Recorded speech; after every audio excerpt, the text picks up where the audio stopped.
पिछले दिनों प्रदेश की राजधानी जयपुर में राइजिंग राजस्थान का आयोजन किया गया था, जहां पर अवैध निर्माणों को लेकर ताबड़तोड़ कार्रवाई की गई थी।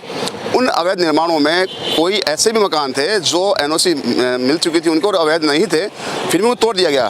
खैर, लगातार कोशिश की जाती है हाउसिंग बोर्ड द्वारा, जेडी द्वारा, नगर निगम द्वारा कि कैसे भी अवैध निर्माणों को ध्वस्त किया जाए। हाल फिलहाल मैं खड़ा हूँ प्रताप नगर रोड पे, जहाँ पर एक मकान मेरे पीछे देख सकते हैं। वो मकान दिखाना चाहूँगा यहाँ से, क्योंकि हमको यहाँ पे आगे जाने की अनुमति नहीं है, और मैं यहाँ से दिखाना चाहूँगा। ये तस्वीर जो है प्रताप नगर की है, जहाँ पे एक मकान को ताबड़तोड़ ध्वस्त कर दिया गया है और तमाम सामान को जब्त कर लिया गया है। जबकि पीड़ित मेरे साथ है। पीड़ित का साफ साफ कहना है कि हमारे पास एनओसी है इस मकान को लेकर, फिर भी पुलिस प्रशासन जो है वो कार्रवाई करते नहीं चूक रहा। हालात मैं बिल्कुल पीड़ित से बात करने की कोशिश करता हूँ, पीड़ित से दिखाता हूँ कि क्या पूरा मामला है। सर, क्या नाम आपका? विष्णु कुमार गुप्ता है मेरा। विष्णु जी, आपकी जमीन, आपका मकान था? बिल्कुल था। क्यों तोड़ रहे हैं? अवैध मान रहे हैं? ये अवैध मांग रहे हैं और मुख्यमंत्री कार्यालय से अभी 6 महीने पहले हमने स्वागत किया है। उन्होंने 8 कॉलोनियों को एनओसी दी है, जिसमें ये प्रतापपुरी शामिल है। इसमें 1 से लेके 36 तक कमरे मकान बने हुए हैं और उनकी जेडीएस से भी स्वीकृति मिल गई है और एनओसी भी हाउसिंग बोर्ड से भी स्वीकृति मिल गई है कि ये लिखा हुआ है क्लियर इसमें कि इसको द्वारा निर्मित निर्माण हेतु प्रस्तावित भूमि को छोड़ दो। जयपुर विकास प्राधिकरण द्वारा प्रस्तावित प्लान में मौके पर निर्मित दर्शाए मकानों को भूमि तक मुआवजे के संबंध में विधिक दायित्व जयपुर विकास प्राधिकरण को रहेगा। तो इसमें हाउसिंग बोर्ड का मतलब ही नहीं है अभी। ठीक है, फिर हाल फिलहाल तोड़ा जा रहा है, क्यों तोड़ा जा रहा है? आपने ऑब्जेक्शन नहीं किया? हमने ऑब्जेक्शन किया, अभी बोल रहा है राजकार्य बाधा में आपको हम अंदर कर लेंगे। धमकियां दे रहे, एसीपी साहब है, एसएचओ साहब है, सारे कितने पुलिसकर्मी हैं देख लो। हमारे ये कोर्ट के स्टे भी है, इसको भी नहीं देख रहे। बोले आप कोर्ट कंटेम्प्ट कर देना, कोई दिक्कत नहीं, हम राठौड़ी में तोड़ रहे हैं। इसमें मुख्यतः दारा सिंह जी शामिल है। दारा सिंह कौन है? दारा सिंह जी एएन है। इनका आपको मैं बताऊं, जहां एनओसी नहीं मिली है ना, वहां इन्होंने 5-5 मंजिल के मकान खड़े करवा दिए हैं। जहां एनओसी नहीं मिली है ना, वहां एक समुदाय द्वारा यहाँ पे इन्होंने कब्जा करवा दिया। अभी फिलहाल चल रहा है। वहां की बाउंड्री वॉल पूरी है, लेकिन किसी ने नहीं तोड़े। सारे पुलिसकर्मी यहाँ खड़े हुए, वहां कोई भी नहीं जा रहा। मिली भगत है, सब मिली भगत है यहाँ पर। यहाँ पर मुख्यमंत्री के आदेश को भी यहाँ पे ना एक तरह से किनार किया जाता था। मतलब वहाँ पर मुख्यमंत्री का कोई राज नहीं है, यहाँ पर केवल अधिकारियों का राज चल रहा है। आपको मैं बता दूं, पूरा अधिकारी, और यहाँ पे बना हुआ था, लोहे का बना हुआ था, केवल नाप मेजरमेंट ले रहे थे। जी, सबसे बड़ा सवाल यहाँ पे कि किसी भी कार्रवाई को करने से पूर्व शासन प्रशासन नोटिस दिया जाता है। कह रहे हैं ना कोर्ट वोट कुछ नहीं है हमारे आगे, राठौड़ी में तोड़ रहे हैं। अभी हमारे लेटर ही नहीं देख रहे। ये रहे ना, आपको बस कोर्ट स्टे के देखो ना, पूरी फाइल लेके पूरी है, ये कोर्ट स्टे है। हमारे सब कुछ हाई कोर्ट के सीनियर एडवोकेट डॉक्टर, कोई मतलब नहीं हमें। फिर कैसा राजतंत्र और कैसा प्रशासन तंत्र है? मतलब न्याय को ही इग्नोर कर रहे हैं। सारे लोग न्याय को इग्नोर कर रहे हैं। कहना उचित है कि मुख्यमंत्री बदनलाल से सत्ता नहीं संभल रही, ब्यूरोक्रेसी हावी हो रही है। अब ये तो पता नहीं, सारा देख लो आप, देख लो आप तो देख लो, कुछ नहीं है। हम तो साहब के ऑर्डर से है, पूरा साहब ने ऑर्डर दिया है हाई कोर्ट के, और यहाँ के मंडल अध्यक्ष और ये सब लोग इसमें इस एनओसी लाने के लिए उन्होंने बहुत। आपका गुनाह क्या है कि आपने यहाँ पे जमीन खरीद के बड़ी मुश्किल से मकान बनाए हैं? तो गुनाह ये हो गया? गुनाह ये है कि भाई साहब कोई रहने नहीं देता। गुनाह ये है, और जबकि गली में कब्जा भी हो रहा, अवैध कब्जा हो रहे हैं, उन पे कोई कार्रवाई नहीं हो रही। गली में पूरा रास्ता रुका हुआ है, रास्ता रुका हुआ, गली में लोग रह रहे हैं इसी गली में, लेकिन किसी की कोई हिम्मत नहीं है अवैध कब्जे की। और हम पढ़े लिखे हैं, हम गंवा रहे हैं यहाँ, हम डॉक्टर हैं, कोई वैल्यू नहीं है डॉक्टरों की यहाँ पे। यहाँ चाहिए गुंडा या नेता, वो हम बनेंगे। हम सत्य का साथ है और हम सत्य के साथ रहेंगे। मेरी एक पीढ़ी तो ये है, मैं 3 पीढ़ी तक इसका बदला लूंगा। जो भी इसके जिम्मेदार है, मैं आज कसम खाता हूं। मेरा नाम डॉक्टर संजीव गुप्ता है, पढ़ा लिखा हूं, एमबीबीएस एमडी हूं, थ्रू आउट गांव से निकला हुआ हूं और ईमानदारी से जीता आया हूं और सत्य के साथ हूं, सत्य का साथ दूंगा, अधर्म का विरोध करूंगा और धर्म के साथ रहूंगा। 3 पीढ़ी तक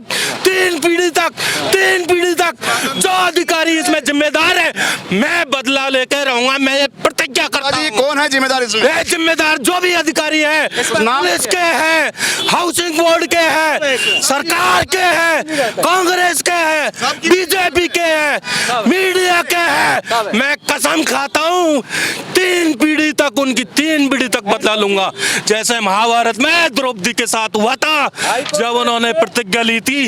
ये मेरी प्रतिज्ञा है, आज से ही संभाल लेना। मेरी मौत में भी दूसरा आदमी तुम्हें खड़ा मिलेगा, तुम्हें सपने में डॉक्टर संजीव गुप्ता जिंदा जीते जी भी मिलेगा और मरने के बाद भी डॉक्टर संजीव गुप्ता दिखेगा। ये मैं आज ऐलान करता हूँ। सरेआम मदन मोहन जी महाराज की जय। करौली महाराज की जय। करौली वाला साक्षात मदन मोहन जी महाराज मुझे दर्शन देता है, मेरे साथ है, वो साक्षात इस जमीन में बसा हुआ है। इनको पता नहीं है ये खेल करौली वाले साक्षात मदन मोहन बंसीवाड़े का है। इनको पता नहीं है सारा खेल वो खेल रहा है, वो अपनी रासलीला रच रहा है, इनके समझ में नहीं आ रही है।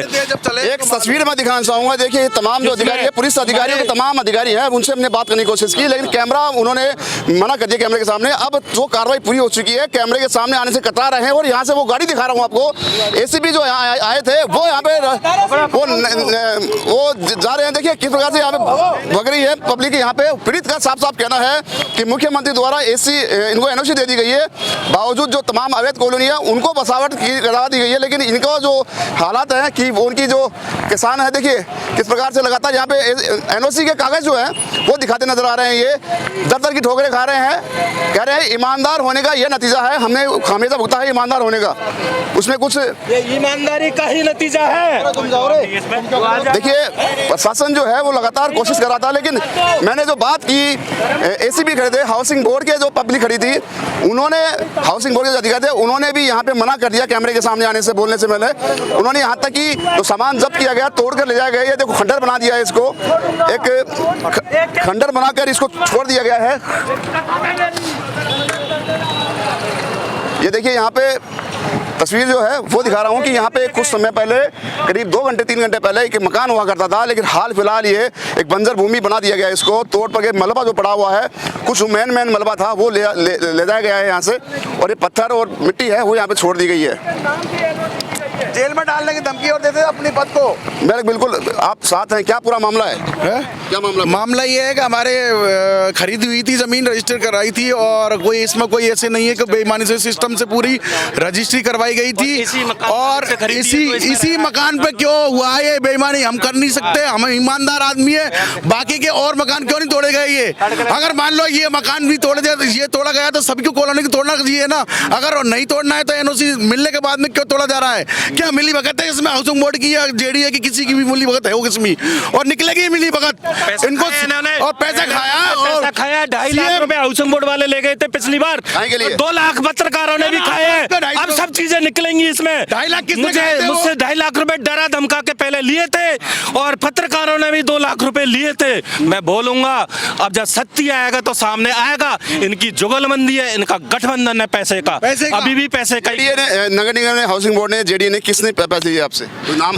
ये उसने लिए थे ब्रजमोहन ने, भगवान साय ने, भगवान साय चौधरी, जो इसका सर्किल का इंचार्ज डीसी है, पहले डिवीजन 5 का था। इसने भी मेरे आदमी से पैसे लिए, और इसका आदमी था वो ब्रजमोहन, और बजरंग वो जो है पैसे खाते थे इनके नाम पर, और उस ब्रजमोहन को पैसे दिए। बाद में वो एसीबी में भी ट्रैप हुआ है, बाद में एसीबी में भी ट्रैप हुआ है। और अब भी यही कि इन लोगों का पैसे खाने का गठबंधन है, और खूब सारे मकान बढ़वा दिए। मैंने खूब आरटीआई लगाई है, आज तक कोई क्लियर कट जवाब नहीं दिया।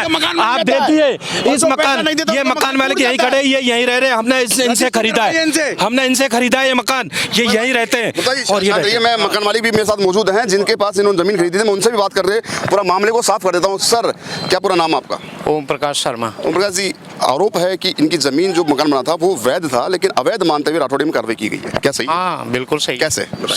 ये हाउसिंग बोर्ड कहती है हमारा, जबकि कोई लेना देना ही नहीं है हाउसिंग बोर्ड का। हाँ कोई मतलब नहीं है। आपकी जमीन कब खरीदी थी? काश्तकार से खरीदी है, गांव से आए। अब हमको पता थोड़ी है कि यहाँ क्या चल रहा है क्या नहीं है। जेडीए का हाउसिंग बोर्ड का था तो आके मना करते, नोटिस देते, अगर भाई यहाँ मकान मत बनाओ। मकान बना के रहा, सबने पैसे दे के मकान बनाए।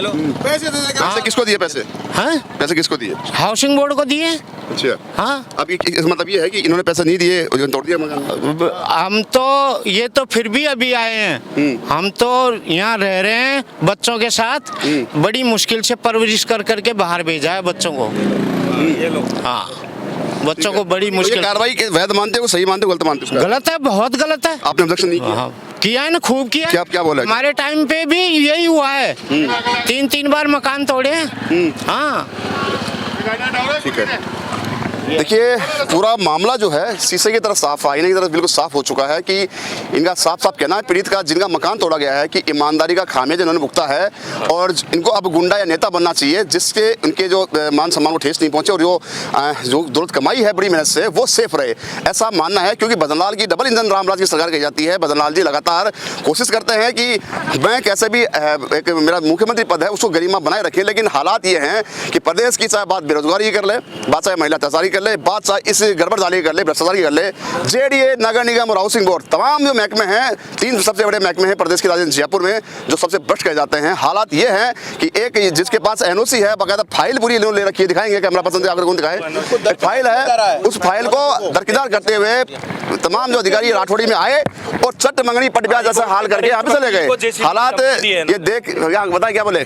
हाई कोर्ट के वरिष्ठ वकील जो हमारा ये केस देख रहे हैं, श्रीमान एनसी गोयल साहब, जो कि जयपुर के बहुत ही वरिष्ठ अधिवक्ता है, बहुत पुराने हैं, वो खुद इसको पर्सनली देख रहे, वो खुद आए थे, उनको भी जो है धक्का मुक्की की और उनको भी जेसीबी में ले जाने की धमकी की कि जेसी कर देंगे। हमें तो दी थी, हमें तो पिछली बार इन्होंने अरेस्ट किया था 151 में बिना किसी उसके, हम तो पूरी तरह डरे हुए थे, हम समझते नहीं, इसलिए हमने वकील कर रखे हैं, वकील को रखा है। हम तो डॉक्टर हैं, हम पढ़े लिखे, हम नहीं जानते कानून की चीज़ें, हम कानून से तो हमें बहुत डर लगता है, पुलिस से जरा सी गलती करके। और यही इसी जगह पे, इसी को मैं आपको दिखाता हूँ, ये कॉलोनी रही और ये रास्ता रहा, लोगों ने रास्ते पे भी कब्जा कर रखा है, उसका कुछ नहीं किया हाउसिंग बोर्ड ने, ये रास्ते पे कब्जा कर रखा है। आप देखिए, ये पूरा रास्ता है और इस पे कब्जा कर रखा लोगों ने, और यहाँ कोई भी नहीं आता, कोई नहीं करते, सब पैसे खाते और पैसे खिलाते, सब पैसे का गठजंदर है। और यहाँ हम ईमानदारी से काम कर रहे हैं अपनी चीज पर, और वहाँ ये सब चीज हो रही है। वहाँ हमारा मटेरियल भी ले गए, हमें काम भी नहीं करना और हमें डराया और धमकाया जाता है पुलिस से। अब हम नहीं डरने वाले, बहुत हो गया डर, अब डर निकाल दिया है। जब मौत से ही उठ गए तो फिर डर काहे का? एक पीढ़ी नहीं, मैं मरूंगा तो मेरा भाई आएगा, मेरा भाई नहीं आएगा तो मेरा बेटा आएगा, मेरा बेटा आएगा तो उसका बेटा आएगा, पूरा 20 परिवार है। पढ़ाई लिखाई भाड़ में गई, अब हम भी यही काम करेंगे, सत्य के साथ लड़ेंगे, धर्म की स्थापना करेंगे। अब यहाँ देखो, पूरी गली में दादागिरी से और रास्ते पे कब्जा कर रखा है और ऐसे लोगों को छोड़ रखा हाउसिंग बोर्ड, क्योंकि वो पैसे खाते और डरते। ये गठबंधन है सब। जी, सबसे बड़ा सवाल, अब क्या चुनौती देंगे कोर्ट में इनको, इस कार्रवाई को? चुनौती बिल्कुल, हम कोर्ट का कंटेम्प्ट लगाएंगे, अधिकारियों के खिलाफ केस करेंगे। कोर्ट में भी थोड़ा टाइम लगता है, समय लगता है, लेकिन हमें हिंदुस्तान के संविधान पर और भगवान कृष्ण की गीता पर पूरा यकीन है 100% मुझे कि न्याय 100% मिलेगा मुझे।